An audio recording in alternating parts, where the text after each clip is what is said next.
के स्क्रिप्टेड काम की और महत्वपूर्ण 20 बड़ी खबरों को सिर्फ 10 मिनट में। पर अभी तक आपने इस वीडियो को लाइक नहीं किए हैं तो लाइक कर ले, चैनल पे नए हैं तो चैनल को सब्सक्राइब कर ले, साथ में बेल आइकन भी प्रेस कर ले और वीडियो को ज्यादा से ज्यादा शेयर करें। तो चलिए बढ़ते हैं खबरों की ओर।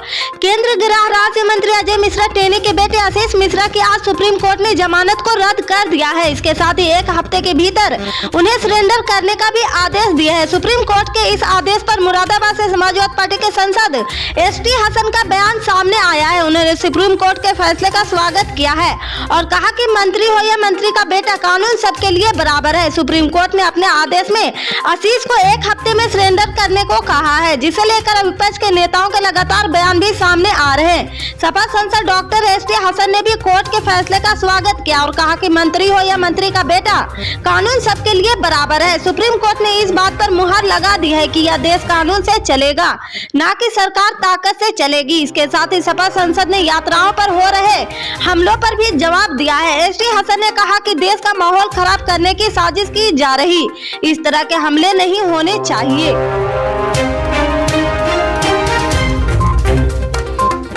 पश्चिम बंगाल में हुए उपचुनाव में मिली करारी हार के बाद प्रदेश बीजेपी में भगदड़ मच गई। प्रदेश बीजेपी के 3 नेताओं ने इस्तीफा दे दिया।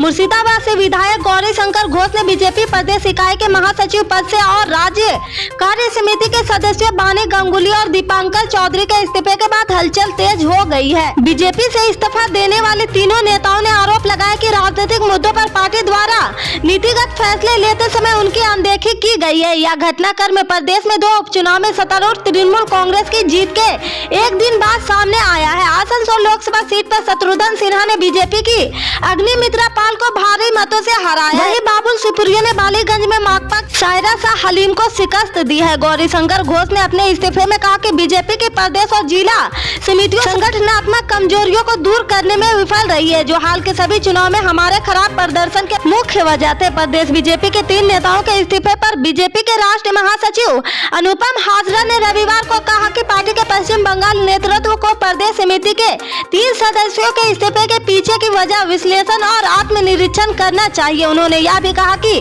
क्या वरिष्ठ नेता फैसले लेने वाली समिति में अब सहज महसूस नहीं कर पा रहे।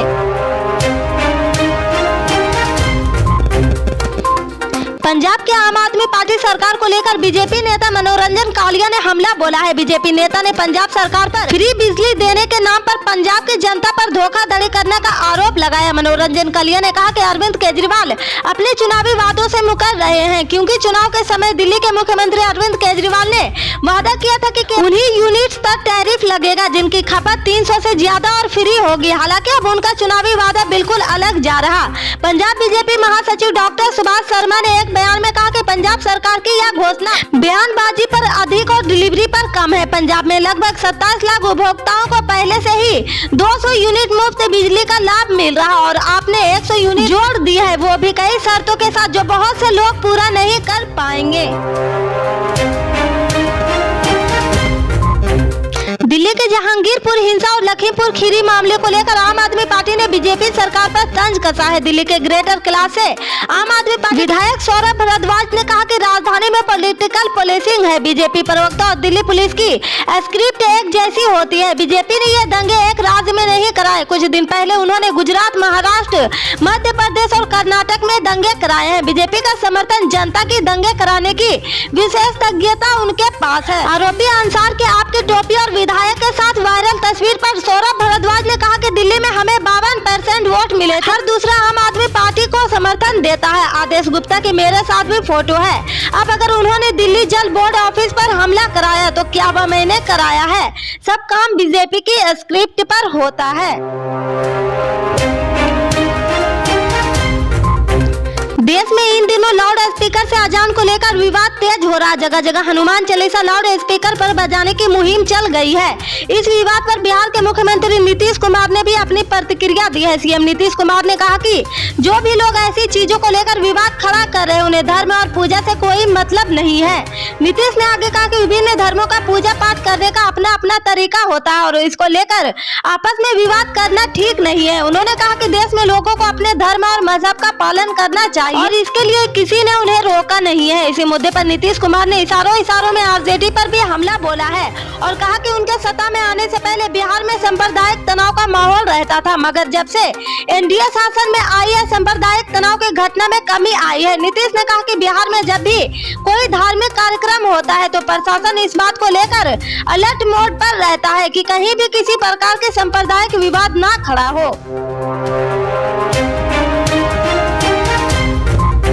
उत्तर प्रदेश विधानसभा चुनाव में 6 सीटों पर जीत हासिल करने के बाद सुहेलदेव भारतीय समाज पार्टी की महत्वाकांक्षाएं बढ़ गई।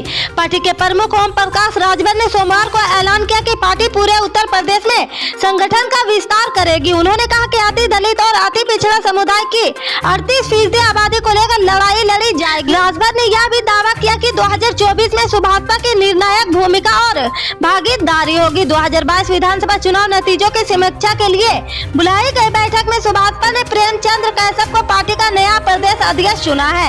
राजभर ने कहा कि सुभाषपा को पूर्वांचल की पार्टी कहा जाता है, अब सुभाषपा को उत्तर प्रदेश की पार्टी बनाया जाएगा।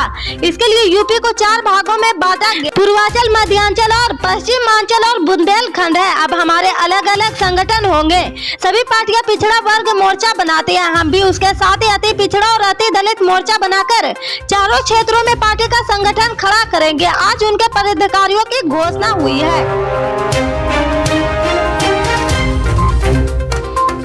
जमीयत उलेमा-ए-हिंद ने बीजेपी शासित विभिन्न राज्यों में घरों और अन्य इमारतों को गिराने के लिए बुलडोजर के इस्तेमाल के खिलाफ सुप्रीम कोर्ट में एक याचिका दायर की है। इसे अपराध रोकथाम की आड़ में अल्पसंख्यकों खासकर मुसलमानों को निशाना बनाने की साजिश बताई। जमीयत उलेमा-ए-हिंद के अध्यक्ष अरशद मदनी ने कहा कि याचिका में अदालत से राज्यों को आदेश देने के लिए कहा है कि अदालत की अनुमति के बिना किसी के घर या दुकान को ध्वस्त न करे। उत्तर प्रदेश में बुलडोजर की राजनीति पहले से ही चल रही, लेकिन अब यह नापाक हरकत गुजरात और मध्य प्रदेश में भी शुरू हो गई है। मध्य प्रदेश के खरगोन शहर में रामनवमी के अवसर पर एक जुलूस के दौरान अत्यधिक भड़काऊ नारे लगाकर हिंसा शुरू की गई और फिर राज्य सरकार के आदेश पर मुसलमानों के घरों और दुकानों को ध्वस्त कर दिया गया। दूसरी ओर मध्य प्रदेश सरकार अपने क्रूर कृत्य का बचाव कर रही है। 4 राज्यों में हुए उपचुनाव में बीजेपी को हार का सामना करना पड़ा। अब इसे लेकर शिवसेना बीजेपी पर निशाना साध रहे। शिवसेना ने अपने मुख्य पत्र सामना में कहा कि बीजेपी ने उपचुनाव के दौरान धार्मिक हिंसा को भड़काने की कोशिश की है। हनुमान चालीसा मस्जिद पर लाउड स्पीकर के मुद्दे को उठाया है, इसके बावजूद उसकी हार हुई है। लिखा गया कि उपचुनाव में हार हिंसा कराने वाले के मुंह पर तमाचा लगा है। दरअसल 4 राज्यों में 5 सीटों पर उपचुनाव हुए थे, इनमें 1 लोकसभा और 4 विधानसभा की सीटें थी। बीजेपी इस उपचुनाव में एक भी सीट जीतने में सफल नहीं रही। संजय रावत ने सामना पत्र में लिखा कि ऐसे छोटे चुनाव में ईवीएम में झोल करने में भाजपा की दिलचस्पी नहीं होती है, इसी का लाभ विरोधियों को मिलता है।